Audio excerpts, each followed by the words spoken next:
रखना नहीं। अशांति का जन्म अपेक्षा में से होता है। जिसको ऐसी इच्छा है लोग मेरी निंदा न करे, उसका मन अशांत रहेगा। निरपेक्ष होकर के सत्कर्म करो। कितनी माताएं घर में बहुत काम करती है, उनके मन में ऐसी इच्छा होती है सब लोग मेरी प्रशंसा करें, मैं बहुत काम करती हूँ। घर के लोग प्रशंसा न करे, निंदा करे तो हृदय को जलाती है। मेरे भाग में यश नहीं है, मैंने इतना किया, मेरी किसी को कदर नहीं है। जीव ईश्वर की कदर नहीं करता तो जीव जीव की कदर क्या करेगा? कोई मानो मेरी कदर करे, ऐसी इच्छा रखना ही नहीं। जीव दुष्ट है, जीव तो ईश्वर के उपकार को भी भूल जाता है। कोई मानव आपके उपकार को भूल जावे तो क्या आश्चर्य है? आपकी कदर भगवान करेंगे। किसी के लिए भी शरीर को घिसाया हो तो भगवान नहीं भूलेंगे, मानव कदर भले भूल जाए। निरपेक्ष होकर के सत्कर्म करो। त्वष्टा प्रजापति ने यज्ञ किया तब संकल्प किया है इंद्र को मारने वाला पुत्र होवे, मंत्र में भूल हो गई, इसलिए इंद्र के हाथ से मरने वाला पुत्र हुआ। सकाम कर्म में भूल हो गए तो बहुत सजा होती है। परमात्मा को प्रसन्न करने की भावना से जो सत्कर्म करता है उसमें भूल हो जाए तो भी भगवान क्षमा कर देते। मंत्र में भूल हो गई थी, इंद्र के हाथ से मरने वाला पुत्र हुआ है। वृत्रासुर नाम का राक्षस उत्पन्न हुआ, देवों को त्रास देता है, इसलिए उसका नाम वृत्रासुर रखा। भगवान की स्तुति करते हैं। भगवान की आज्ञा हुई, दधीची ऋषि के अस्थि से वज्र बनाया है। वज्र में भगवान ने अपना तेज रखा है। इंद्रदेव हाथ में वज्र लेकर के वृत्रासुर के साथ युद्ध करने के लिए गए हैं। युद्ध की कथा बहुत वर्णन की है, भयंकर युद्ध हुआ। इंद्र के हाथ में वज्र है, वज्र में नारायण का दर्शन वृत्रासुर को हुआ। वृत्रासुर राक्षस तो है, श्री कृष्ण कृपा पात्र दैवी जीव, भगवान की जीव के ऊपर बहुत कृपा थी। इंद्र को दर्शन नहीं होता है, वृत्रासुर को दर्शन हुआ। वृत्रासुर ने सुंदर भाषण किया है, भगवान की स्तुति की है।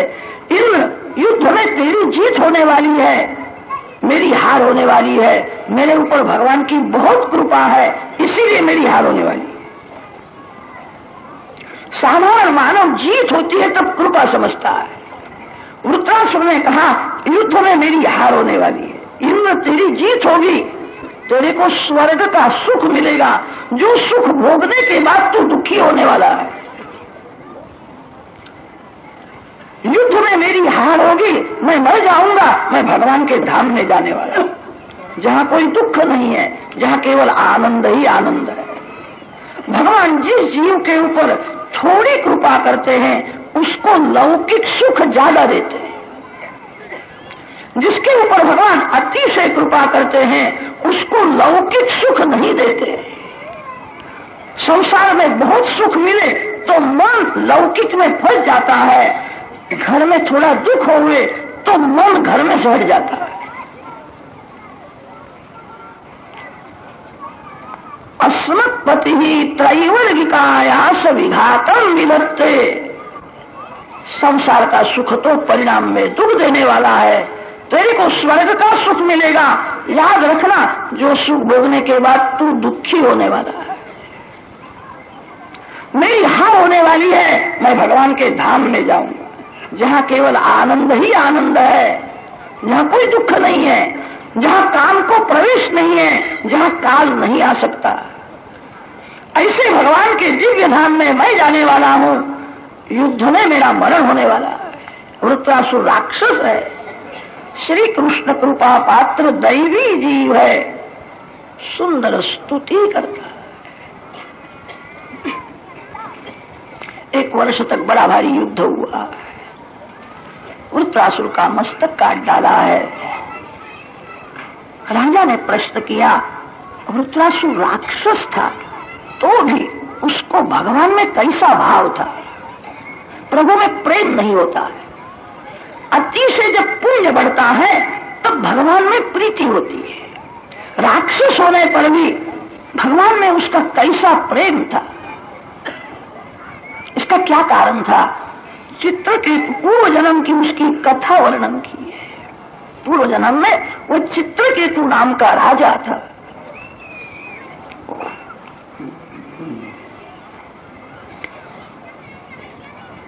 अनेक रानियां हैं, एक रानी के यहाँ एक पुत्र था।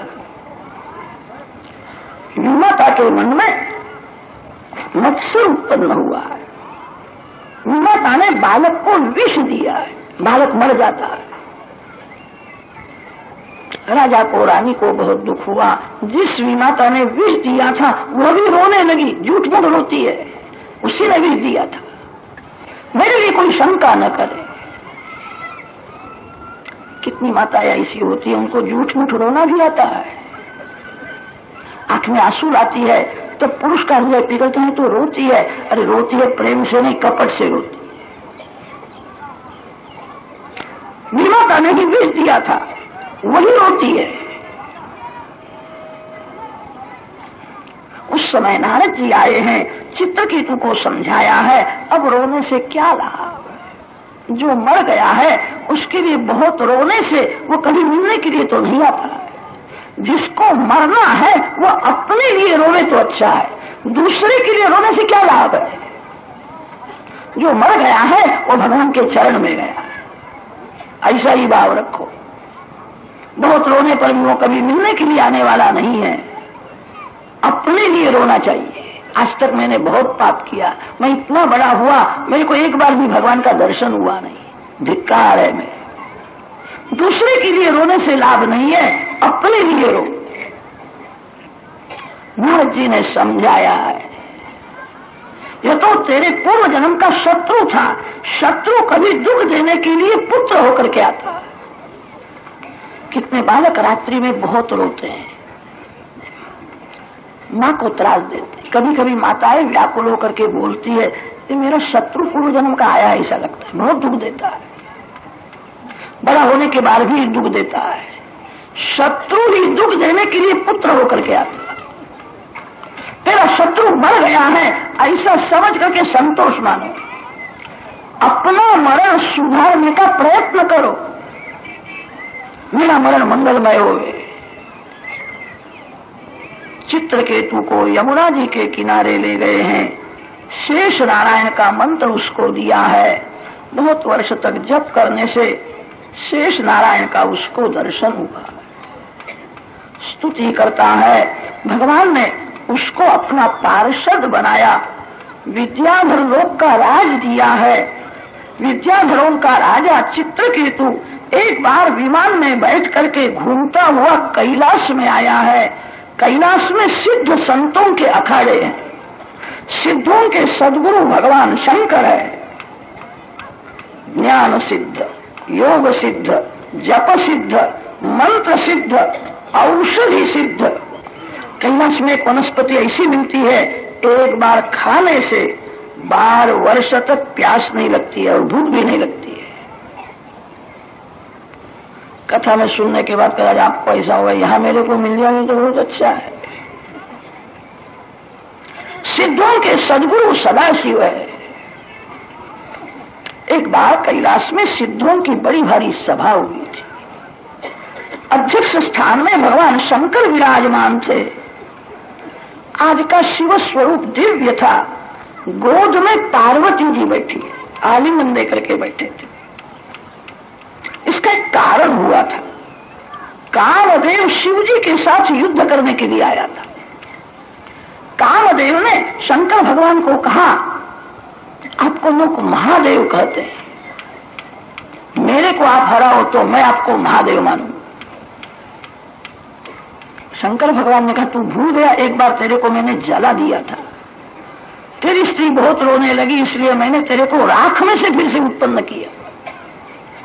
कामदेव ने कहा, मेरे को आपने जलाया, ये तो याद आता है, मेरे मन में थोड़ी शंका रह गई है, आप पार्वती जी से दूर क्यों बैठते हो?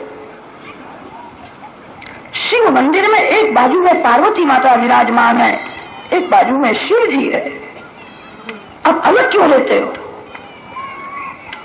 शिव जी ने कहा, तेरी क्या इच्छा है कि महाराज मेरी ऐसी इच्छा है, आप पार्वती जी को आलिंगन दे करके बैठो, मैं बाण मारूंगा।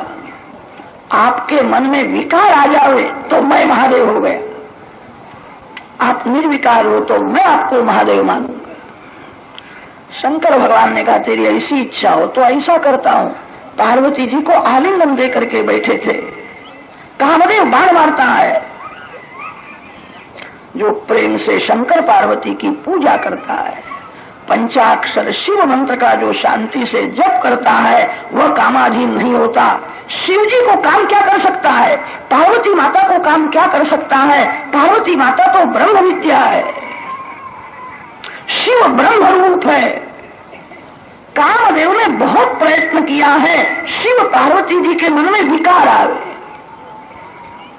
कामदेव बाण मारता है, शंकर पार्वती शांत भाव से स्थिर है।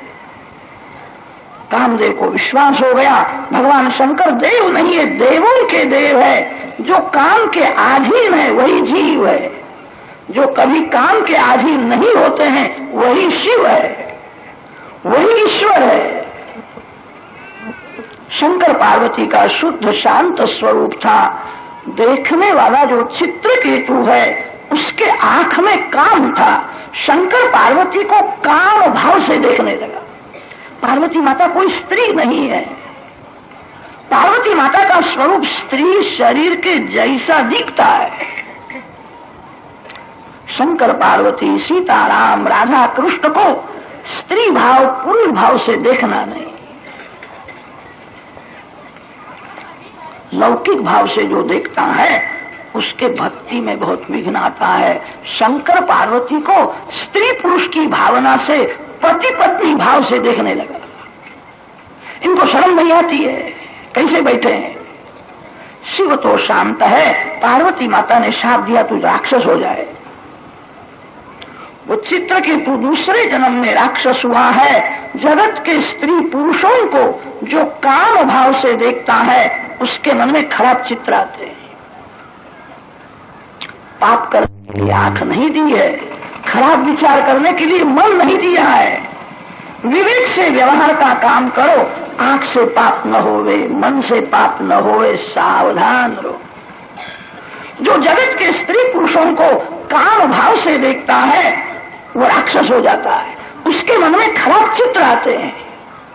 यही चित्रकेतु का स्वरूप है। जगत के स्त्री पुरुषों को लक्ष्मी नारायण की भावना से देखना। तुलसीदास महाराज सतत भक्ति करते थे। तुलसीदास महाराज की दृष्टि ऐसी हो गई थी, उनको कोई स्त्री दिखती नहीं है, कोई पुरुष दिखता नहीं है। सिया राममय सब जग जानी, करहु प्रणाम जोरी जुग पानी। जगत के स्त्री पुरुषों को सीता नाम की भावना से देखो, निष्काम भाव से देखो। जो काम भाव से देखता है उसके मन में खराब चित्र आते हैं, वही राक्षस हो जाता है। चित्रकेतु शिव पार्वती को लौकिक भाव से देखने लगा। पार्वती माता ने शाप दिया है, वही चित्रकेतु दूसरे जन्म में वृत्रासुर।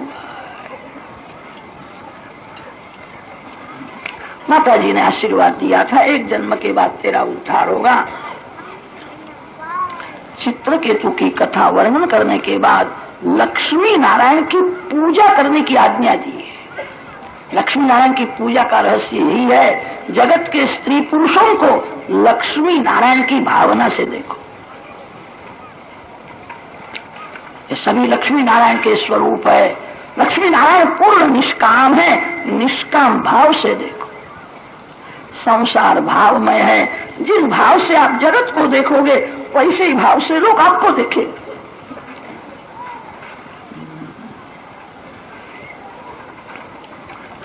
त्रिकाल लक्ष्मी नारायण की पूजा करो। जो खराब चित्र मन में आए उनको बाहर निकालो। लक्ष्मी नारायण की पूजा का यही रहस्य है, जगत के सभी स्त्री पुरुषों को भगवत भाव से देखो। काम भाव से जो देखता है उसके मन में खराब चित्र आते हैं, वही राक्षस हो जाता है। दिति ने व्रत किया है, मरुदगणों के उत्पत्ति की कथा सुनाई है। षष्ठ स्कंध परिपूर्ण किया है, सप्तम स्कंध का आरंभ कर। नारायण सम प्रिय सूर्य ब्रह्मन् भूतानां भगवान् स्वयं इंद्रस्यार्थे कथन दैत्यान् अवधीद विषमो यथा। सप्तम स्कंध के आरंभ में परीक्षित राजा ने एक सुंदर प्रश्न किया। सुखदेव जी महाराज को वंदन करके कहा है, आप आज्ञा करें तो मेरे को पूछने की इच्छा है, राजन पूछो। परीक्षित राजा का प्रश्न है, आपने कथा में अनेक बार मेरे को ऐसा कहा है, ईश्वर सर्व का और सर्व में है। जो भगवान सर्व में है वो भगवान कहीं कम है कहीं ज्यादा है ऐसा तो नहीं है। भगवान सर्व में समभाव से रहते हैं तो जगत में झगड़ा क्यों होता है? मेरी तो ऐसी इच्छा है किसी के घर में झगड़ा होवे नहीं, सब आनंद में रहे। ईश्वर सर्व में समभाव से रहते। सासू जी में भगवान है और बहू जी में भी भगवान है, झगड़ा बहुत होता है। भगवान तो सर्व में समभाव से है, झगड़ा क्यों होता है? सुखदेव जी महाराज वर्णन करते हैं, राजन प्रश्न अच्छा किया है। भगवान प्रकाशमय है, भगवान सभी को समान भाव से प्रकाश देते हैं। भगवान की समता सूर्य नारायण के प्रकाश के समान है। सूर्य नारायण सभी को समान भाव से प्रकाश देते हैं। आस्तिक होवे के नास्तिक होवे, पापी होवे के पुण्यशाली होवे, सूर्य नारायण सभी को समान प्रकाश देते हैं। बहुत से लोगों का नियम होता है, सूर्य उदय होने से प्रथम स्नान करते हैं, सूर्य नारायण को अर्घ्यदान करते हैं, प्रणाम करते हैं, हाथ जोड़ करके खड़े रहते हैं, उनको सूर्य नारायण प्रकाश देते हैं। कितने जीव तो ऐसे भी होते हैं, सूर्य नारायण घर में आते हैं तो भी शैया में पड़े ही रहते हैं। ऐसा समझते हैं मैं बड़ा साहेब हूं, मैं अधिकारी हूं, मेरे को कहने वाला पूछने वाला कौन है? भगवान कहते हैं ऊपर आना, फिर मैं तेरे को बताता हूं। सूर्यदेव का अपमान न करो। सूर्य नारायण प्रत्यक्ष परमात्मा है। सूर्य नारायण घर में आए हैं और शैया में पड़ा है। सूर्य नारायण का अपमान करने जैसा कोई महापाप नहीं है। सूर्य नारायण सभी को समभाव से प्रकाश देते हैं, सज्जन होवे के दुर्जन होवे, पापी होवे के पुण्यशाली होवे। निर्गुण निराकार परमात्मा प्रकाशमय है। भगवान में विषमता नहीं है, विषमता माया की है। भगवान की सत्ता और माया की क्रिया, निर्गुण निराकार ब्रह्म को क्रिया नहीं है और माया को सत्ता नहीं है। परमात्मा की सत्ता से माया क्रिया करती है। माया जो क्रिया करती है उसका आरोप ईश्वर में होता है। प्रकाश में परमात्मा कुछ भी नहीं करते। सगुण साकार भगवान क्रिया नहीं करते हैं, लीला करते हैं। श्री कृष्ण भगवान माखन की चोरी करते हैं, वो क्रिया नहीं है, लीला है। कोई मानव चोरी करे तो लीला नहीं है, वो क्रिया है। भगवान की चोरी भी लीला है। माखन चोरी की लीला में रहस्य भरा हुआ है। श्री कृष्ण गोपियों के साथ रास खेलते हैं, रास क्रिया नहीं है, रास लीला है। क्रिया उसको कहते हैं जहां स्वार्थ है, जहां सुख भोगने की वासना है, जहां मैं करता हूं ऐसा अभिमान है। स्वार्थ और अभिमान के साथ जो किया जाता है वो क्रिया है, जहां कोई स्वार्थ नहीं है। रास खेलने से भगवान को सुख मिलता है, रासलीला न करने से भगवान दुखी है। भगवान तो आनंद स्वरूप है। गोपियों को आनंद देने के लिए भगवान मधुर लीला करते। श्री कृष्ण को कोई सुख भोगने की इच्छा ही नहीं होती है। सूर्य नारायण के घर में दीपक की जरूर नहीं है। जहां सूर्य नारायण है वहां अंधकार नहीं आ सकता है। आनंदमय परमात्मा को कोई सुख भोगने की इच्छा ही नहीं है। जीव को आनंद देने के लिए भगवान लीला करते हैं। भगवान की लीला में कभी कभी विषमता दिखती है, वो विषमता में भी समता है।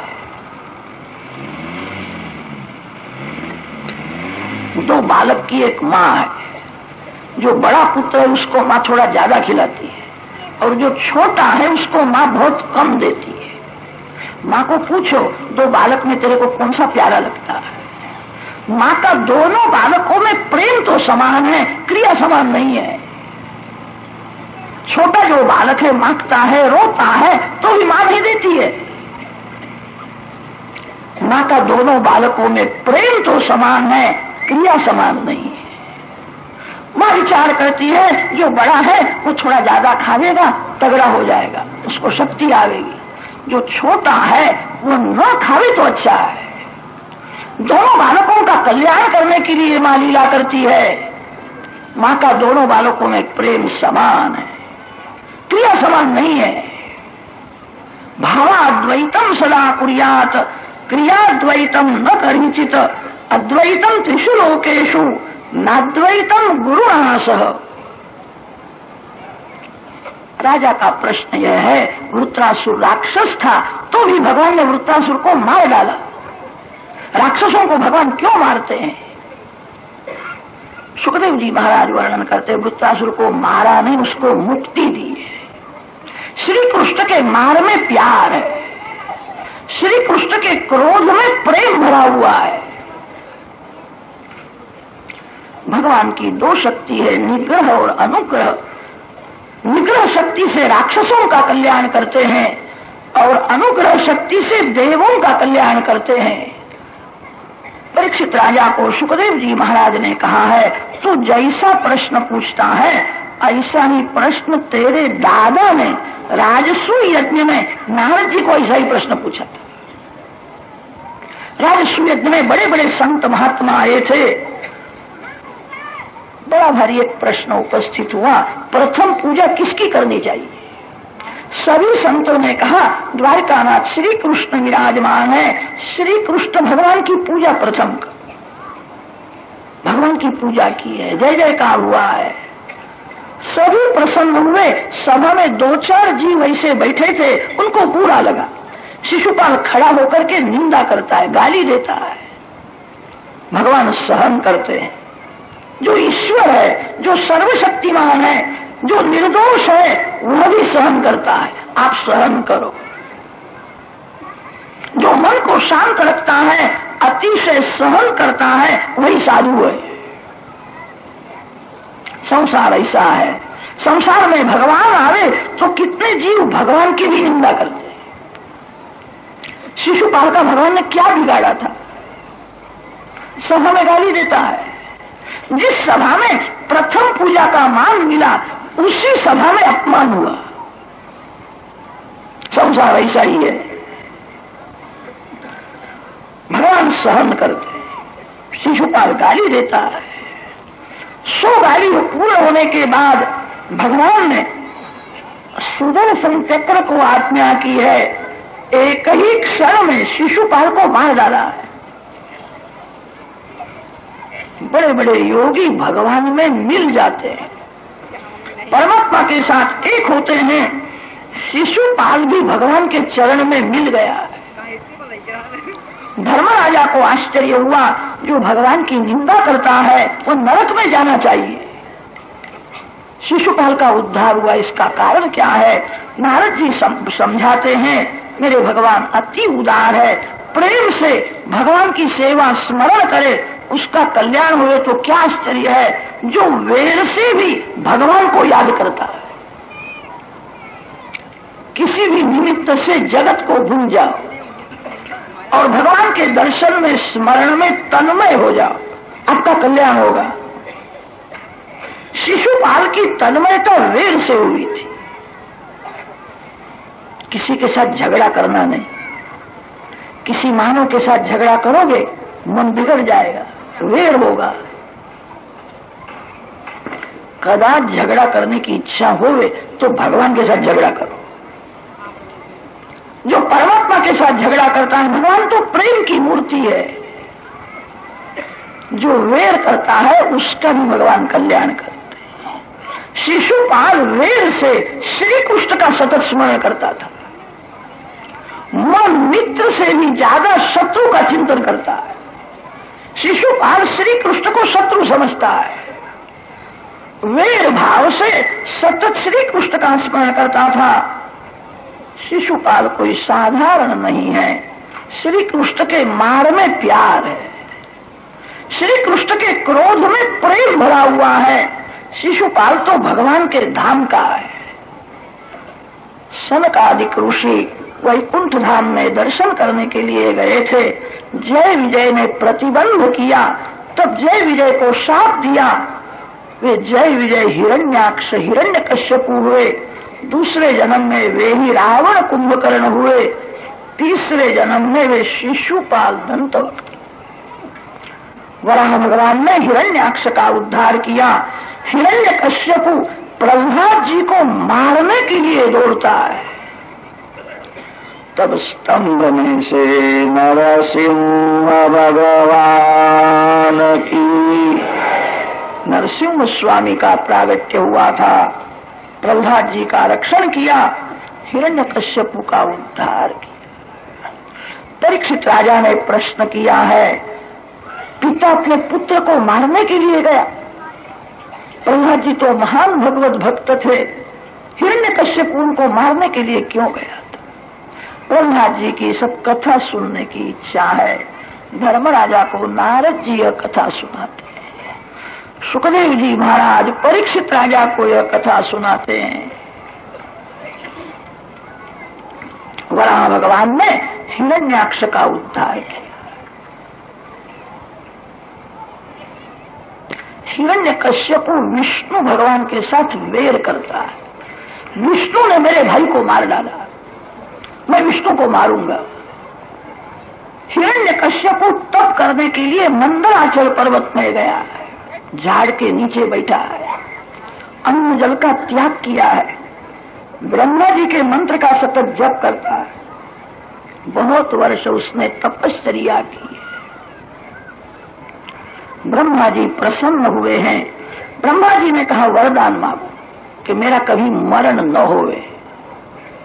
ब्रह्मा जी ने कहा ये तो योग्य नहीं है, जिसका जन्म हुआ है उसको मरना ही पड़ता है, मरण के लिए तो कुछ निमित्त रख दे। हिरण्यकश्यपु विचार करके मांगता है, बराबर सुनो, मेरा मरण दिवस में न होवे, रात्रि में न हो, मेरा मरण पृथ्वी में न होवे, आकाश में न हो, मेरा मरण मानव से न होवे, पशु पक्षी से मेरा मरण न हो, मेरा मरण अंदर न होवे, मेरा मरण बाहर न हो। ब्रह्मा जी को भी आश्चर्य हुआ, अंदर नहीं बाहर नहीं, तू मरेगा कैसे अभी? तो मेरे को मरना ही नहीं है। ब्रह्मा जी नारायण का स्मरण करते हैं, भगवान नारायण को ऐसी लीला करेंगे, अंदर नहीं बाहर में ऐसा ही तेरा मरण होगा।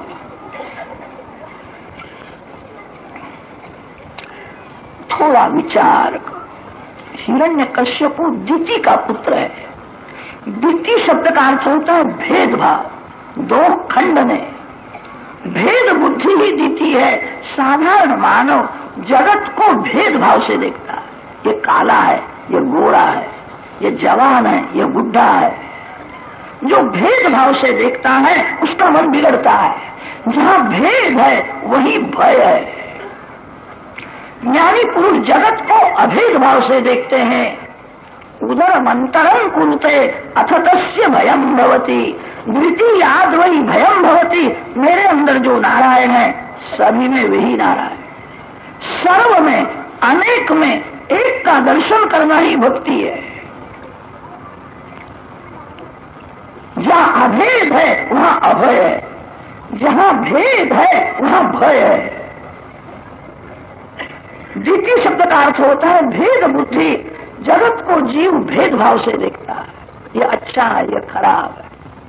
संसार में क्या खराब है और क्या अच्छा है कहना बड़ा कठिन है। आपको जो अच्छा लगता है वो दूसरे को बुरा लगता है, आप जिसको बुरा समझते हो वो किसी को अच्छा लगता है। बाल्य अवस्था में आपको खिलौने अच्छे लगते थे, बालक को खिलौने में सौंदर्य दिखता है, बालक का